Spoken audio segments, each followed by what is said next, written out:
Welcome everyone, it's Matt along with Choco, and today we're going to talk about the Final Fantasy V units. Why are they good, and honestly, why they're not.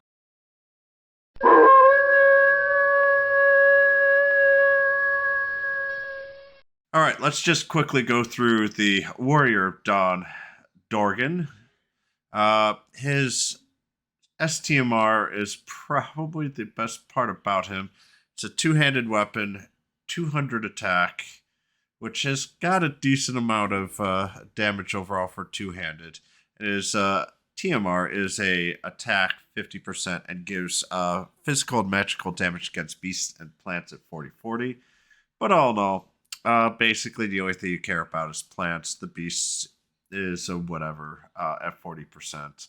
Unless if you're really desperate to get the 50% attack in to get a little bit more killer there for the beast. Overall, it's not super great. But Dorgan's Blade with that 200 attack also gives some good units, especially Zezet, who is fantastic for Item World. A nice 500 attack, LB damage of 50% as well. So it's pretty good STMR, but still semi niche overall. As a unit, though, and I'll go with the vision card in a minute. It's not the greatest vision card, and it's shared between the two units. As a unit, it does have 30% lightning and wind resist, and 100% blind and stone. For weapons, at least it can use great swords and normal swords. Great swords are going to get a little bit more useful. Armor's actually is pretty nice overall. It has a pretty good range. But as a unit, I really wish it had a great set of skills. It has one really useful in Trust. This is probably its most useful skill. And the main problems that I have with this is that the rest of the kit basically is AMoE and Graviton Cannon. Most of the units that we use right now do not use either of these skills. You could kind of weave AMoE a little bit, so it's not as bad, but these aren't the greatest skills either. You can triple cast, but the one thing I do like is using the LB gauge to fill another ally's gauge. But in all honesty, Kresnik does a fairly similar job to everything and might even do it better for most units, as he can honestly do a lot of other things as well. But he has the ability to do AMoE, either lightning or wind, with 72x and 120% lightning resist. And the Graviton Cannon is just 60x, can be imbued with anything there. And has granted skill, which is like any other, 30% for wind and lightning for both physical and magic. Increases limit burst 200%, LB 30, attack 280. Nothing different here. All this is basically the same as a lot of the other units. Automatically have full limit burst of EX2, get 500 at static attack EX3. The attack here is actually somewhat decent, but all in all, nothing too big. You could get it near max, which is important for a super limit based character because you've got to keep him alive and have as much damage overall. With the equip 200 chain modifier, but you're still looking, because of true double hand, that you're going to need at least another 100% chain modifier cap somewhere. Still need a healthy amount of LB damage and probably around another 100 attack as top of it. You might be able to do that part of that with the weapon and some of the other stuff, but you just don't have that much room to equip any killers or anything overall. And from a super limit burst character, this is not a very good thing.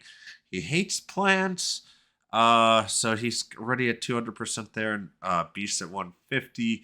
So has a little bit of a niche there, but all in all, other than that, no. The one thing I do like, which is really annoying, is his normal attack is Bolting Strike. If his normal attack was Graviton Cannon, fine, that's great. But his normal attack is Bolting Strike, the one that we use pretty much all the time. His normal limit burst is just the lightning form, 120% decreased resistance, 25% increased damage, 150% LB increased damage, and 150x to one enemy.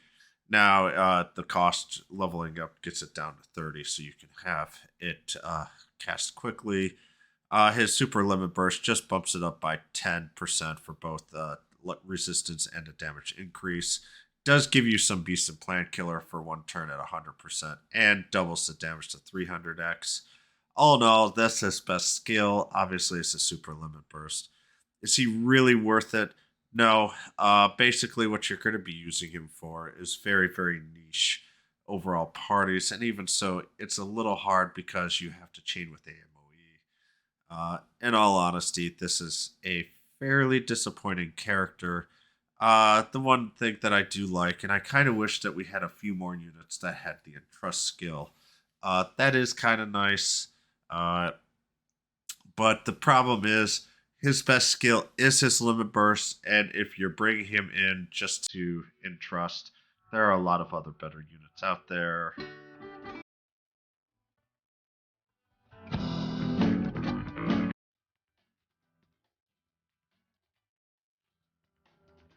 Summoner Lenna here. She does have Rainbow Dress Super Trust Master Reward. This is by far the better of, or the best of the Summoner armors, except for Yuna, who prefers Spirit over Magic. But this is the highest Magic Summoner, and it also does give both Evoke and damage increase. Evoke by 30, damage by 40, and also gives 100% parameter setting in Esper. This is very, very good overall. If you also give it to the Warrior of Light, Sletta, and Ferris, it does also boost Magic and Spirit by 300 as well. So Ferris does like this as well. So from a overall standpoint, this is a very, very useful Super Trustmaster reward if you use Summoners. The Trustmaster itself is also actually very useful. It gives Magic and Spirit 50 with both Esper Evoke at 30 and damage by 25. Very, very good TMR, STMR. I highly suggest that you probably have 2 of each, but no more of each of the TMR and STMRs. As I could start seeing now with the summoners becoming a little bit more overlapped, you might be able to actually use 2 of them within a party. All right, so let's actually just go through everything here. The weapons are pretty lame and tame, but the summoner, same with the armors. Her normal form is very basic. We have just a triple ability. Our fucking graviton cannon. Excuse my language, but this is the one thing that I hate about this unit. It's the one that you're most likely going to use overall is graviton cannon, and you're stuck using the fire evoke, which does not fit any of her other real basic attacks. Yes, you could use it with Terra. Yes, you could use it with other units. But the main reason you're going to be using her is wind. And the only way that you could really use her with that is going to be with the graviton cannon. And it's just such an annoying way to try and actually combine and cast because it's such a weird hit combo. Using her Hellflame Spirit, though, requires both just one evocation skill. It's not too bad. The Fire Evoke damage is actually pretty nice. 40x for all magic to all enemies. It's CWA.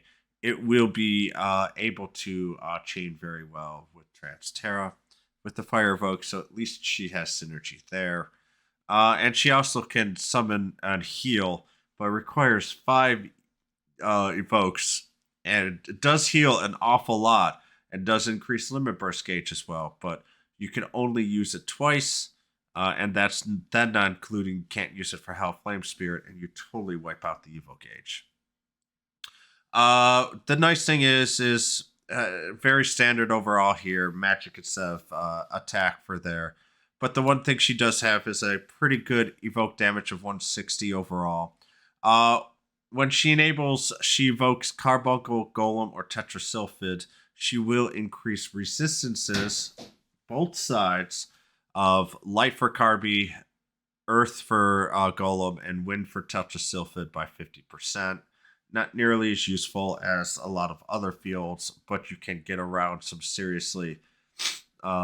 equipment resistances there.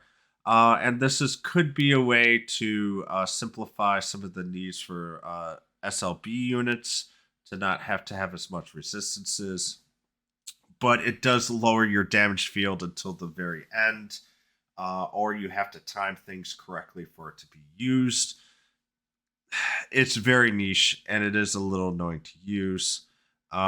She does have the ability to increase the overall evocation gauge. At the beginning of the turn, she's got 5. She'll regen there once and increase the evocation twice, so it's up to 8 at the beginning. But it is a little bit regen only 3 every turn after that, and that's if you have her STMR equipped, which you honestly will anyways because it is usually best in slot for her, so it's not that hard of a requirement there. So when you're really looking at her, she's got 60% evoke damage and 100% evo match, which isn't too bad considering. Her limit burst actually also goes very well with Transterra. It does fire evoke damage, 70x overall. It also, if you use it, it will create an area effect that will increase fire resistance by 50%, which is a bit odd. It fits hers exactly, but from a limit burst that does damage, evoke damage like this, with Terra's, you're going to have to time everything right in order to be able to keep your fire field up long enough to use this limit burst. So this is actually a little frustrating that it's part of her limit burst character. And on her normal form, I do find a lot of flaws with her kit and not a top-end unit. Her Brave Shift form is a little different. She has the Fire and Wind. This is the Dancer. So this notice she will make a very good dodge tank, and I'll explain why. But first she can increase Fire and Wind physical and magic damage 30% to her 280. Magic, all that Grandis, very common for all these units lately. The Suronomai is a very nice 3-turn that does a lot of damage. 5111. Does up to, sorry, I gotta do the math again, almost 290x damage, and she could triple cast, or she can't triple cast. Yeah, she could triple cast this to be at the end. So if you can weave AMoE with some BS chains, she can actually do some pretty good damage overall, especially in wind, and I'll show you why she is so great at wind. Her Fusho Step does decrease wind resistance by 130, increases her chance of being targeted by 100%. She does have 50% intrinsic already. Probably going to pop on a Moogle Charm with there. She gets 30% intrinsic evasion. Going to pop in another 70. Make her your basically your ninja dodge tank. All in all. And then she could still do a lot of damage on her end there. Once again, Seal Feed Spin, very, very useful. She also has 85% full break on this and does damage overall with 120% wind resistance. This does do some pretty good damage overall considering. The Graviton Cannon, I'm sorry. I hate this.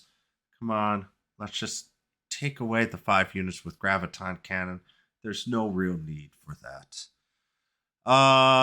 Over here, it's a little different than some of the others. She is a dual wielder, which is nice. Or instead of having a there, you can have her have 2 weapons that do the draw attacks with some evasion, say Durandal. Actually, can she equip Durandal? No. She could still equip Mastermind Zan's weapon instead. At the very least, for some dodge, dual wield that. She does want some magic dual wielding, but it's a little weird. You're going to try to change her to a more of a dodge tank, so she is a little odd to build. She can do some great damage, but because everything's trying to intermix, until we could get some magic weapons that have intrinsic dodge on her, you will be a little harder to build her properly. She does hate beasts and plants. She casts a 70% break. So you can see here, she's already got that 50% target. It's a little bit annoying that she's basically already kind of pre-made of draw tank like that.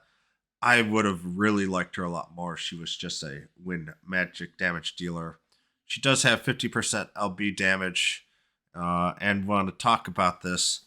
Her big thing here is, yeah, she has an 86% break. Come on. We went from 85 to 86.